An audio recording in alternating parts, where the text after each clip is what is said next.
Zinta crocodiles, ruthless killing, non stop suspense, Lake Placid 5 movies, 20 years, non stop endless terror. Worth వచ్చా? Let's find out.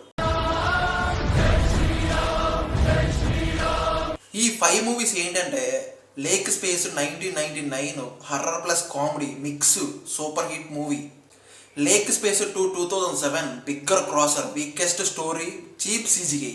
Lake స్పేస్ 3 2010 full blood shield logic gone.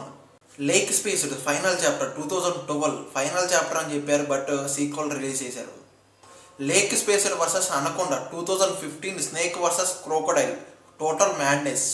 ఇంకా positives and negatives మాట్లాడాలంటే thrilling horror moments, crocodile attacks. First movie equal classic horror మూమెంట్స్తో చాలా బాగా అనిపించింది positives అయితే. Negatives మాట్లాడాలంటే వీక్ సీజీఐ, స్టోరీ టెల్లింగ్ చాలా స్లోగా ఉంటుంది, పక్కాగా అయితే కొంచెం బోర్గా ఫీల్ అవుతారు. ఫైనల్ వర్డిక్ట్ ఏంటంటే 1999 is a must watch movie అని చెప్పాలి. రెస్ట్ ఆఫ్ ద మూవీస్ అన్నీ కూడా ఓన్లీ ఫర్ ఫన్ వాచ్ అనమాట, అంతే. ఓన్లీ టైం పాస్ కోసం ఫన్ కోసం వాచ్ చేయండి. ఇంకా ఈ సినిమాకి నా ఫైనల్ వర్డిక్ట్, నా పర్సనల్ రేటింగ్ పక్కన ఇస్తాను చూసేయండి. ఇంకా మీరు ఈ ఫ్రాంచైజెస్ ఈ సినిమాలు చూసారా? మీకు ఎలా అనిపించింది? మీరు చూసుంటే మీకు ఎలా అనిపించింది కామెంట్లో చెప్పండి. ఇలాంటి జెన్యున్ మూవీ రివ్యూస్, ప్రతి ఒక్క మూవీ రివ్యూ మన ఛానల్ వస్తూ ఉంటుంది. ఒక లైక్, ఒక సబ్స్క్రైబ్ అన్నీ కొట్టేసేయండి. Thank you.